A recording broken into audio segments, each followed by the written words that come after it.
வணக்கம். இன்னைக்கு இந்திரா ஏகாதசி. போன முறை நம்ம பவித்ரினி ஏகாதசி பற்றி பார்த்தோம் இல்லையா? அது போல் இன்னைக்கு இந்திரா ஏகாதசி. புரட்டாசி மாதம் தேய்பிறை போது வர்ற ஏகாதசியோட பேர் இந்திரா ஏகாதசி. இந்த ஏகாதசியோட பெருமையை பற்றியும் கிருஷ்ணன் கிட்ட யுதிஷ்டன் கேட்குறான். இந்த இப்போ வர்ற ஏகாதசியோட பேர் என்ன, அதோட பெருமை என்னன்னு கேட்குறான். அதுக்கு கிருஷ்ணர் அதோட பெருமையை பற்றி சொல்கிறதா வருது. அதுக்கு முன்னாடி இந்த இந்திரா ஏகாதசியோட கதை என்னங்கிறத பற்றி கிருஷ்ணர் சொல்றார். நம்ம முதல்ல இந்த கதை என்னங்கிறத பார்க்கலாம். அதாவது சத்திய யுகத்தில் முதல் யுகம் இருக்கு இல்லையா, அந்த யுகத்து போது நடந்த கதை இது.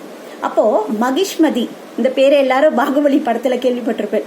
மகிஷ்மதிங்கிற நாட்டை இந்திரசேனாங்கிற ராஜா ஆண்டு வந்தான். ரொம்ப அருமையா ஆட்சி புரியலாம். அவனோட நாட்டில் எந்த ஒரு பிரச்சனையுமே இல்லை. நல்ல மாதம் மும்மாறி பெய்யறது, மக்கள் எல்லாம் சந்தோஷமா இருக்கா, ரொம்ப அருமையா ஆட்சி புரிஞ்சுட்டு இருக்கான். அப்ப அவன் சிறந்த விஷ்ணு பக்தனும்.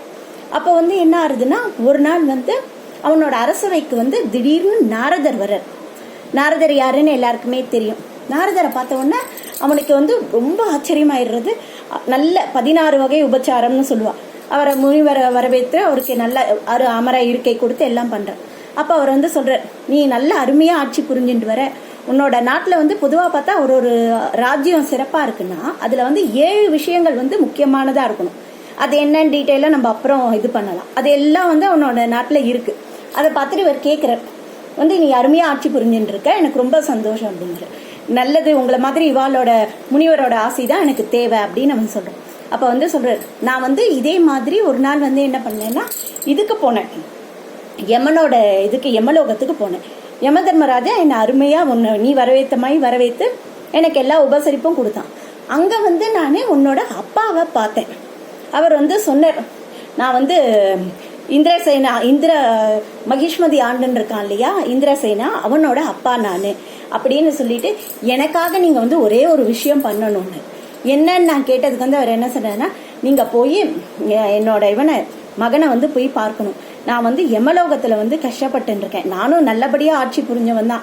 ஆனா என்ன, ஒரு விரதத்தை சரியா பண்ணாம பாதியில முறிச்சு இது பண்ணினேன். அதுல சில பாவக்கணக்குன்னு சொன்னா, அதனால நான் இப்போ இங்க இருக்கேன். அதனால நீங்க என்ன பண்ணுங்க, என் மகன் கிட்ட போய் இப்போ வரப்போற ஏகாதசிய நல்ல விதமா இது பண்ணி எனக்கு அவனோட புண்ணியத்தை கொடுத்துட்டான்னா நான் இங்க இருந்து மேல் உலகத்துக்கு போயிடுவேன் அப்படின்னு சொல்றேன்.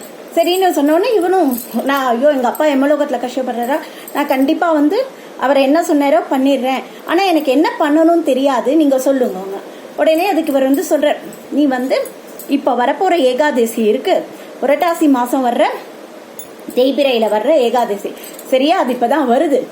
அந்த ஏகாதசியை நீ என்ன பண்ணணும்னா ஒழுங்கா ஃபாலோ பண்ணி எல்லாம் பண்ணணும். முதல் நாள் தசமியில இருந்தே அந்த இது ஆரம்பிச்சிடும். தசமியில இருந்து ஆரம்பிச்சு நீ நல்லா பகவான விஷ்ணுவை சேவிச்சு எல்லா இதுவும் பண்ணி விரதத்தை உன்னோட குடும்பத்தாரோட சேர்ந்து இது பண்ணும். உன் மக்களையும் அதை ஃபாலோ பண்ண சொல்லு. அந்த புண்ணியத்தோட பலனா நீ துவாதசி அன்னைக்கு விரதத்தை முடிக்கும் போது உனக்கு அந்த பலன் தெரியும் அப்படின்னு போயிடுற. இந்த ஒரே ஒரு ஏகாதசி மட்டும்தான் என்னன்னா முன்னோர்களுக்காகவும் நம்மளோட 7 தலைமுறைக்கும் முக்தி அளிக்கக்கூடிய ஏகாதசி. இப்ப நம்மளும் நல்லது, இந்த ஏகாதசி விரதத்தை இருந்தோம்னா நம்மளோட பாபங்களும் தீர்றதுக்கு வாய்ப்பு இருக்கு. அதே மாதிரி போன நம்ம முன்னோர்களுக்கும் அது நல்லது, எதிர்கால சந்ததிக்கும் நல்லது அப்படின்னு சொல்றான். இவனும் அருமையா, இவன் ஏற்கனவே விஷ்ணு பக்தன், அருமையா அவனோட விரதத்தெல்லாம் முடிச்சிடறான். முடிச்ச உடனே பார்த்தா என்னன்னா, வானத்துல இருந்து பூமழை பொழியறது. பொழிஞ்சிட்டு அவ அப்பா அங்கிருந்தே இது மேல ஏறி கருட வாகனத்துல ஏறிப்பா கருடன் மேல பறந்து போற மாதிரி அவனுக்கு கண்ணுக்கு தெரியறது. நம்ம அப்பா பாவத்துல இருந்து விடுபட்டுட்டான்னு அவன் சந்தோஷப்படுறான். இது இவனோட பேருனாலையும் இவன் பேரு இந்திரசேனா இல்லையா, இவனோட பேருனாலையும் இந்திரா ஏகாதசி அப்படின்னும் அழைக்கப்படுறது. இது இந்த முறை என்ன ஒரு பெரிய சிறப்புன்னா, இந்த இந்திரா ஏகாதசி இப்போ மகாலயபட்ச அமாவாசை வருது இல்லையா, அந்த டயத்துல வந்திருக்கு. ஏற்கனவே எல்லாருக்கும் தெரியும், மகாலயபட்ச அமாவாசை பித்ருக்களுக்காக இது பண்ணுவா, எல்லாரும் இந்த தினம் இதெல்லாம் பண்ணுவா.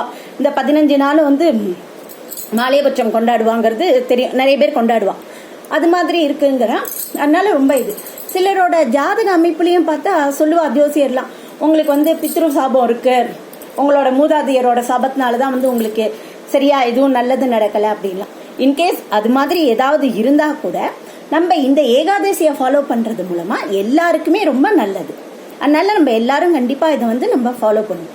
இந்த ஏகாதசியோட பலனை சொல்றவாளும் சரி கேட்கறவாளுக்கும் சரி அவளோட முன்வினை பலன்கள் பாவம் என்னென்ன இருக்கோ அது எல்லாம் போய் கடைசியில அவ மோட்ச பிராப்தி அடையறதுக்கு வாய்ப்பு இருக்கு.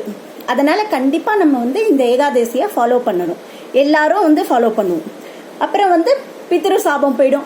அதனால நம்மளால முடிஞ்ச அளவு இந்த ஏகாதசி அன்னைக்கு என்ன பண்ணுவோம், விரதம் இருப்போம், அரிசி உணவெல்லாம் தவிர்த்துடுவோம். முடியாதவா கொஞ்சம் கஷ்டப்பட்டு ட்ரை பண்ணி பார்க்கலாம். சாத்வீக உணவுகளை மட்டும் எடுத்துக்கலாம். இந்த நாள்ல இந்த பூண்டு வெங்காயம் அதெல்லாம் அவாய்ட் பண்ணா ரொம்ப நல்லது. அது மாதிரி நம்ம ஃபாலோ பண்ணிட்டு இருக்கும்போது நம்ம அப்பா தாத்தா அது மாதிரி அந்த வயசுல இருக்கிற வயசானவா இருப்பா இல்லையா, அவளுக்கு முடிஞ்ச அளவு இந்த ரோட்ல எத்தனையோ பேர் இருக்கா பாக்குறோம், அவளுக்கு முடிஞ்ச அளவு இந்த நாள்ல நம்ம தானம் பண்ணினா நம்மளோட சாபம் பித்ரு சாபம் அப்படி ஏதாவது இருந்தா கூட மோஸ்ட்லி பெருமாளை நம்பி நம்ம பண்ணும்போது நமக்கு எந்தவித பாவங்களோ இதுவோ வர வாய்ப்பு இல்லை.